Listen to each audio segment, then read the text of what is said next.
오늘 말씀은 요한계시록 8장 1절부터 5절까지 말씀입니다. 함께 교독하시겠습니다. 일곱째 인을 떼실 때 하늘이 반 시간쯤 고요하더니 내가 봄에 하나님 앞에 7 천사가 서 있어 7 나팔을 받았더라. 또 다른 천사가 와서 제단 곁에 서서 금 향로를 가지고 많은 향을 받았으니 이는 모든 성도의 기도와 합하여 보좌 앞 금 제단에 드리고자 함이라. 향연이 성도의 기도와 함께 천사의 손으로부터 하나님 앞으로 올라가는지라. 함께 읽겠습니다.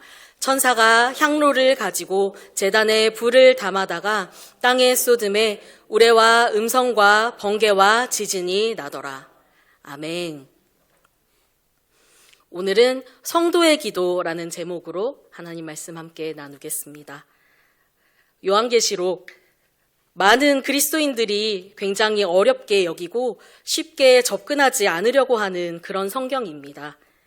하지만 이건 저 역시도 그래서 오늘 사실 금요기도회 때 이 본문으로 말씀을 정해야지 라고 한 3주 전쯤부터 마음을 먹고 있었는데요. 최종적으로 목사님께 말씀드리기까지는 굉장히 고민이 많았습니다. 과연 제가 잘 소화해서 전할 수 있을지 고민이 많이 되었기 때문입니다. 물론 다른 본문들을 가지고 말씀을 전할 때도 언제나 이 자리는 부담이 있기도 하지만 요한계시록은 유난히 몇 번 더 고민하게 되었던 그런 본문입니다. 아마 한국교회의 많은 다른 목회자님들도 저처럼 생각하시는 분들이 많으신지 교회에서 일상적으로 많이 다뤄지는 그런 말씀은 아니기도 합니다.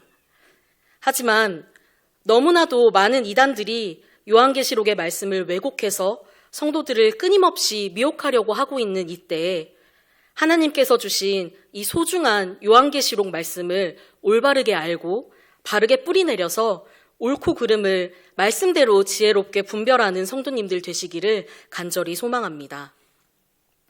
그런 의미에서 화요일마다 지금 정준경 담임 목사님께서 요한계시록 성경 공부 진행하고 계시니까요. 저기 입구 옆쪽에 QR코드를 찍으면 함께 들으실 수 있습니다. 우리가 요한계시록을 어렵게 느끼는 이유에는 여러 가지가 있겠지만 먼저는 이 요한계시록이 쓰여진 장르 자체에 익숙하지 않기 때문입니다. 성경에서 우리가 장르라고 한다면 예를 들어서 바울이 기록한 말씀들의 경우 우리가 편지, 즉 서신서라고 부릅니다. 바울은 특정한 상황 속에 있는 교회들에게 목적을 가지고 편지를 보냈기 때문에 우리는 바울 서신을 읽을 때면 편지를 받는 사람들이 처해 있는 역사적인 상황들을 함께 고려해서 말씀을 읽게 됩니다. 이처럼 우리가 말씀을 읽을 때는 이게 어떤 종류의 글로 쓰였는지가 굉장히 중요한데요. 그렇다면 요한계시록은 어떨까요? 요한은 요한계시록을 시작하면서 이 책이 어떤 장르인지를 바로 밝힙니다. 바로 계시이자 예언이자 편지라고 말입니다. 무려 3가지의 장르가 한 책에 동시에 담겨 있습니다. 첫 번째로 요한계시록은 계시, 우리가 묵시라고도 부르는 그런 계시문학입니다. 계시는 드러내어서 보여준다라는 뜻으로 하나님께서 꿈이나 환상을 통해서 어떤 사건에 대한 하나님의 뜻을 드러내시는 한 가지 방식입니다. 요한계시록 1장 1절에서 그리스도께서는 천사를 통해 요한에게 하늘의 일들을 보여주셨고 요한은 그 본 것들을 기록하였습니다. 하지만 요한에게 보여주신 그 장면들은 시간과 공간을 초월한 하나님 나라의 일들이기 때문에 요한계시록을 읽을 때 등장하는 상징적인 표현들이 우리가 읽을 때는 굉장히 낯설게 느껴질 수가 있습니다.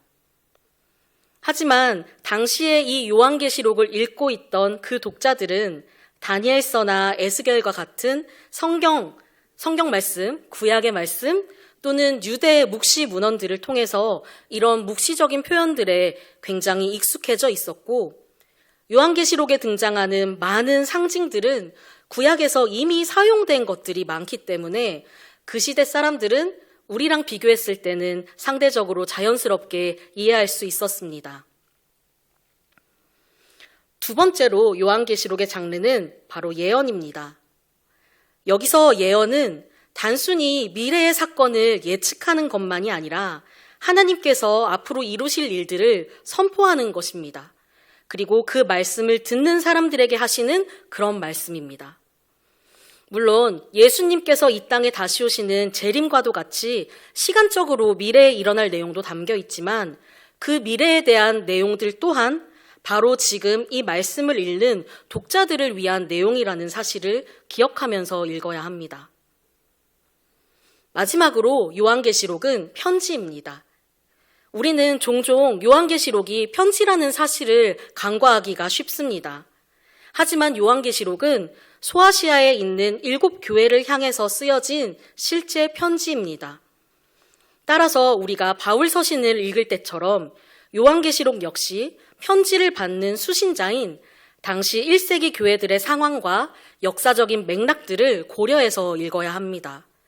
그래야 우리는 요한계시록이 전하는 메시지를 더욱 온전하고 바르게 이해할 수 있습니다.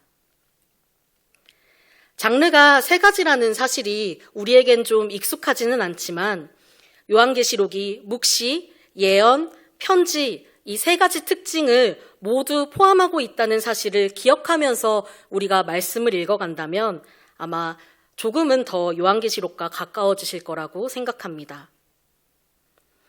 다음 화면에 요한계시록의 구조를 보시면 4장부터 시작되는 본론 부분부터 본격적으로 계시문학의 성격이 드러나기 시작합니다. 온갖 낯선 상징들이 총출동하는 것입니다. 그 중에서도 우리가 금방 함께 읽었던 본문은 7인 심판의 마지막에 해당하는 본문입니다.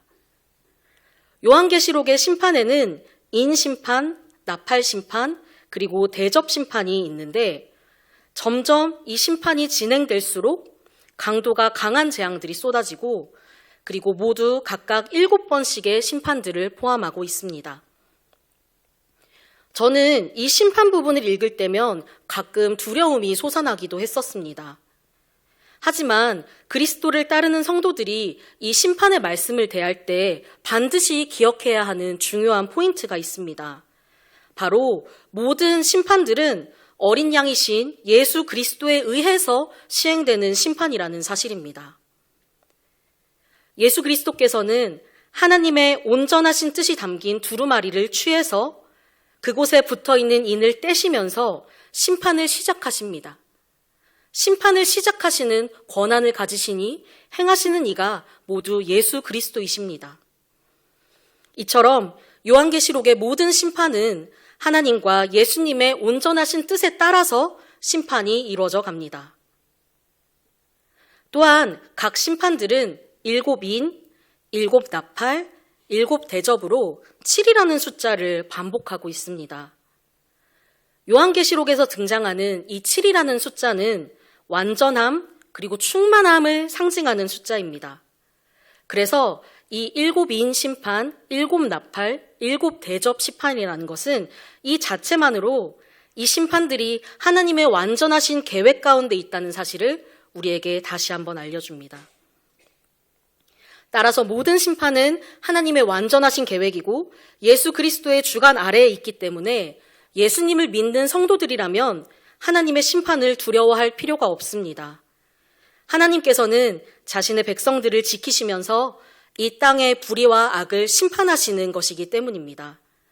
그래서 요한계시록의 심판은 도리어 우리들에게는 기쁨과 희망의 소식이기도 합니다.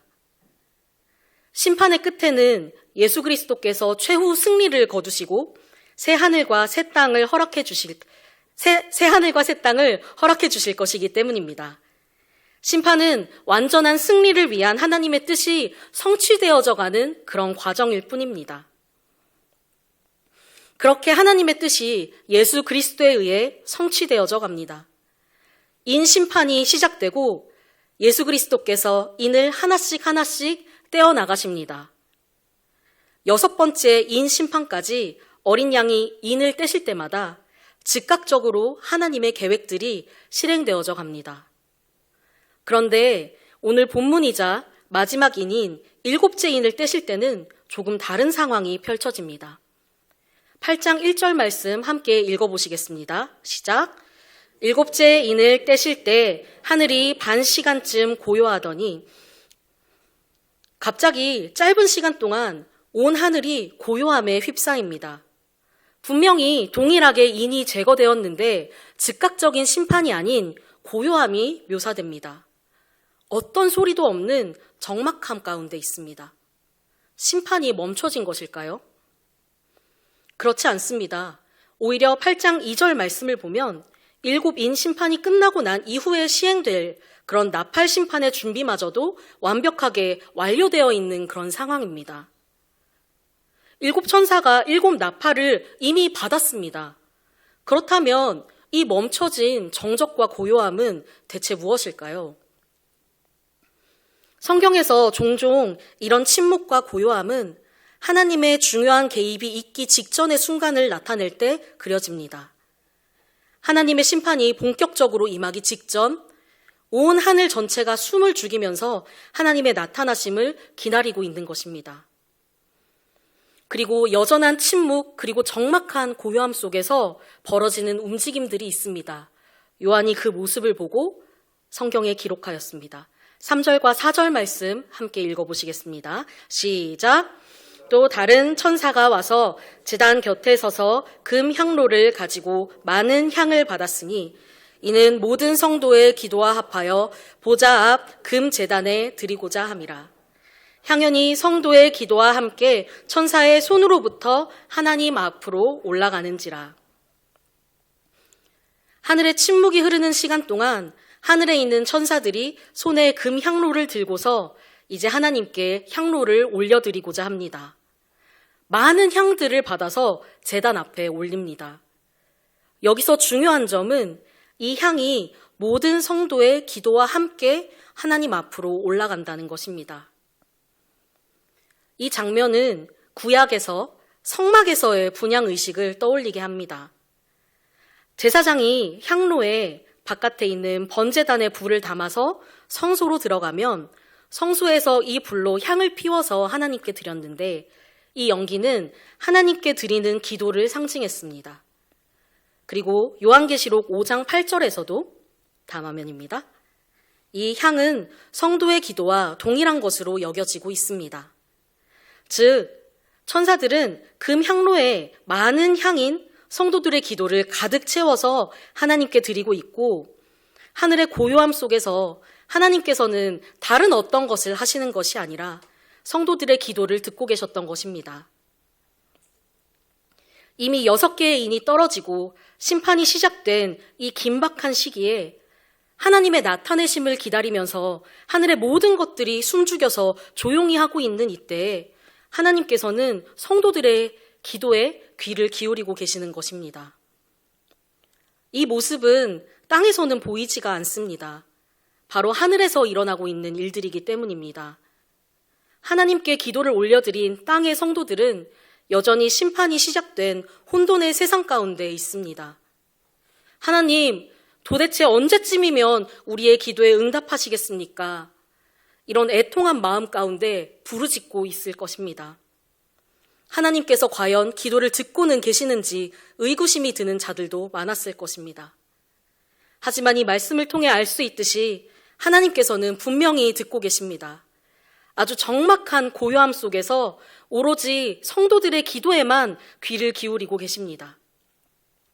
다음 5절 말씀입니다. 함께 읽어보시겠습니다. 시작.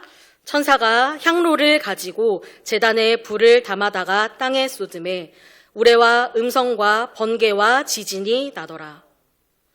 하나님께 성도의 기도들을 올려드린 천사는 성도들의 기도가 담겨 있었던 그 향로에 제단에 불을 담아서 땅에 쏟아냅니다. 그러자 우레와 음성과 번개와 지진이 일어납니다. 파란색으로 말씀 가운데 표기되어 있는 우레와 음성, 번개와 지진이라는 현상은 성경에서는 하나님의 신현, 하나님께서 나타나심을, 하나님께서 자신의 모습을 드러내시는 것을 표현합니다. 하나님께서는 출애굽기 19장에서 시내산에 나타나셨을 때도 우레와 번개 그리고 큰 음성으로 나타나셨습니다. 그리고 요한계시록에서도 4장과 11장, 16장에서도 하나님의 나타나심을 우레와 번개와 같은 방식으로 표현했습니다. 이런 하나님의 나타나심은 바로 성도들이 드린 기도에 대한 하나님의 응답입니다. 다른 어떠한 간접적인 방식이 아니라 하나님께서 사랑하는 성도들의 기도에 응답해 주시고자 직접 나타나셔서 보응하십니다. 성도들의 기도는 결코 헛되이 사라지지 않습니다. 하나님께서는 절대로 지체하지 않으시고 직접 응답하십니다. 금방 우리가 읽은 이 5절 말씀처럼 말입니다. 이곳에 모여있는 우리들은 모두 예수 그리스도를 주로 고백하면서 믿음으로 살아가기를 결단한 그런 사람들입니다. 비록 우리의 눈에 실질적으로 보이지는 않지만 하나님 나라의 실제를 믿고 있고 또 역시 우리 눈에는 보이지는 않지만 지금도 여전히 성령 하나님께서 우리와 함께하고 계심을 믿고 있습니다. 하지만 보이지 않는 것들을 믿음으로 고백하지만 때로는 우리의 믿음이 연약해서 눈에 보이는 세상 때문에 자주 넘어집니다. 현실의 벽에 부딪히고 맙니다. 하나님께서 정말로 나의 기도를 듣고 계시기는 하시는지 정말 답답하고 때로는 원망스러운 마음이 들 때도 많습니다. 하지만 그럴 때 정말 연약한 우리에게 허락하신 눈에 보이는 하나님의 말씀을 붙드시기를 바랍니다. 하나님께서는 우리가 보이지 않는 곳에서 가장 고요한 곳에서 우리의 기도에 귀를 기울이시고 직접 나타나셔서 응답하십니다. 오늘 요한계시록 8장 1절 말씀을 다시 보시면 반시간이라는 표현이 나옵니다. 바로 오늘 본문 속에서 고요한 정막이 지속되는 그러한 시간입니다. 요한계시록 전체를 놓고 보자면 굉장히 짧고 즉각적인 시간이라는 표현을 하는 그런 단어가 나오는데요. 그게 바로 반시간이 아니라 1시간이라는 표현입니다. 영원할 것만 같던 바벨론이 순식간에 무너진다는 것을 표현할 때 1시간 만에 무너졌다라고 그렇게 표현합니다. 그렇게 요한계시록에서는 가장 짧은 시간의 단위를 나타낼 때 1시간이라는 그런 단위를 사용합니다. 그런데 오늘 본문 속에서는 그 1시간보다도 더 짧은 반시간이 등장합니다. 훨씬 더 짧고 즉각적인 순간임을 표현하기 위해서 이렇게 기록되었겠죠? 그렇습니다. 우리는 하나님께서 도대체 언제 우리의 기도에 응답하시는지 답답하게 여길 때가 많지만 하나님께서는 오늘 말씀을 통해서 여러분들에게 말씀하십니다. 내가 너의 기도를 다 듣고 있다. 내가 속히 응답하겠다.